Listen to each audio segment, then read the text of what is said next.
नमस्कार।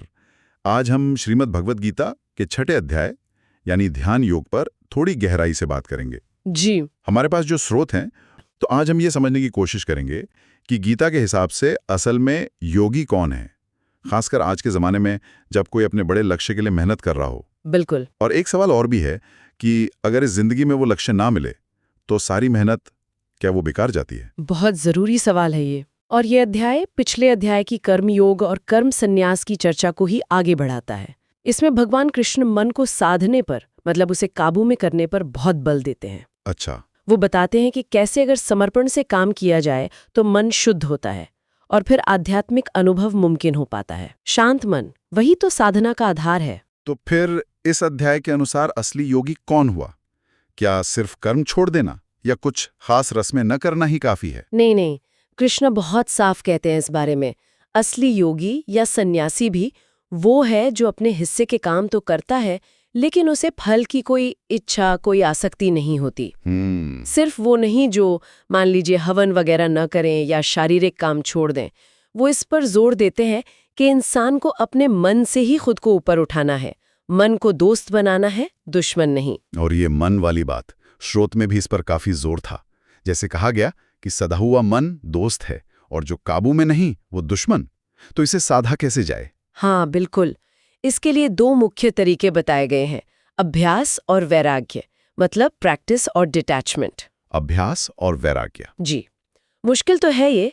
अर्जुन खुद कहते हैं कि ये तो हवा को काबू करने से भी ज्यादा मुश्किल लगता है उन्हें। हाँ, ये तो है। पर कृष्ण विश्वास दिलाते हैं कि लगातार अभ्यास से, कोशिश करते रहने से ये हो सकता है।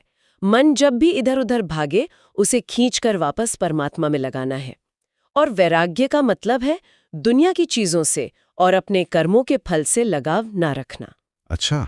स्थिर मन की तुलना उस दिए की लौ से की है जो ऐसी जगह रखा हो जहां हवा ना हो, बिल्कुल स्थिर। ये संतुलन वाली बात आपने कही, ये दिलचस्प है, क्योंकि आमतौर पर योग मतलब लोग सोचते हैं बहुत कठोर तपस्या, त्याग। क्या वैसा जरूरी है योगी बनने के लिए? नहीं, भगवान कृष्ण तो यहाँ बिल्कुल संतुलन की बात करते हैं। वो कहते हैं कि योग न तो उसका सिद्ध होता है जो बहुत ज्यादा खाता है, न उसका जो बिल्कुल नहीं खाता, न बहुत सोने वाले का, न हमेशा जागने वाले का। अच्छा, मतलब बीच का रास्ता। हाँ बिल्कुल।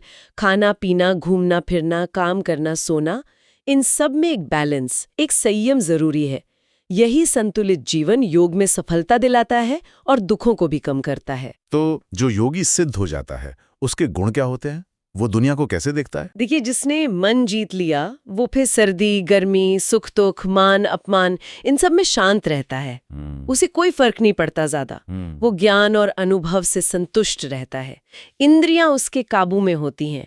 उसके लिए मिट्टी, पत्थर, सोना सब एक समान है। सब एक समान है। हाँ, और वो सिर्फ चीजों को ही नहीं, लोगों को भी, जैसे कोई दोस्त हो, दुश्मन हो, भला आदमी हो, पापी हो, कोई रिश्तेदार हो, सबको एक ही नजर से, बिना किसी भेदभाव के देखता है। असल में वो हर जीव में भगवान को और भगवान में हर जीव को देखने लगता है। इसी से जुड़ा हुआ अर्जुन का वो सवाल, हाँ। जो बहुत महत्वपूर्ण है, स्रोत में भी था कि मान लीजिए कोई पूरी श्रद्धा से योग के रास्ते पर चला, पर मन भटक गया और योग पूरा होने से पहले उसकी मृत्यु हो गई, तो क्या सब बेकार गया, उसकी मेहनत? हाँ, ये सवाल बहुत लोगों के मन में आता है और गीता में इसका बहुत सुंदर और आश्वासन देने वाला जवाब है। कृष्ण कहते हैं, हे पार्थ, ऐसे साधक का न तो इस दुनिया में नाश होता है, न ही मरने के बाद। अच्छा। क्योंकि अच्छा काम करने वाला, कल्याण के रास्ते पर चलने वाला कभी दुर्गति को प्राप्त नहीं होता। तो होता क्या है फिर उसका? ऐसा जो असफल योगी है वो मरने के बाद पुण्य कर्म करने वालों के लोकों में जाता है, वहां काफी समय तक सुख भोगता है और फिर वो धरती पर किसी अच्छे, पवित्र, अमीर परिवार में जन्म लेता है, या फिर ऐसे परिवार में जहां ज्ञानी योगी हों। और उसकी पिछली साधना? वही तो खास बात है। उसे पिछले जन्म की वो आध्यात्मिक समझ, वो अभ्यास अपने आप याद आ जाता है। वो संस्कार साथ आते हैं और उसकी यात्रा वहीं से आगे शुरू होती है जहां छूटी थी। मतलब कोई भी कोशिश बेकार नहीं जाती। वाह, ये तो बहुत बड़ी बात है। तो इसका मतलब ये हुआ कि योग का अभ्यास करने वाला सबसे अच्छा है, तपस्वी से भी, ज्ञानी से भी? हाँ, कृष्ण साफ कहते हैं कि योगी तपस्वी से श्रेष्ठ है, शास्त्र जानने वाले ज्ञानी से भी श्रेष्ठ है और फल की इच्छा से कर्म करने वाले से भी श्रेष्ठ है। इसलिए वो अर्जुन को योगी बनने को कहते हैं। और फिर वो एक कदम और आगे जाते हैं। वो कहते हैं कि सभी तरह के योगियों में भी सबसे श्रेष्ठ वो है जो पूरी श्रद्धा से अपना मन मुझ में लगाकर, यानी भगवान में लगाकर भक्ति करता है।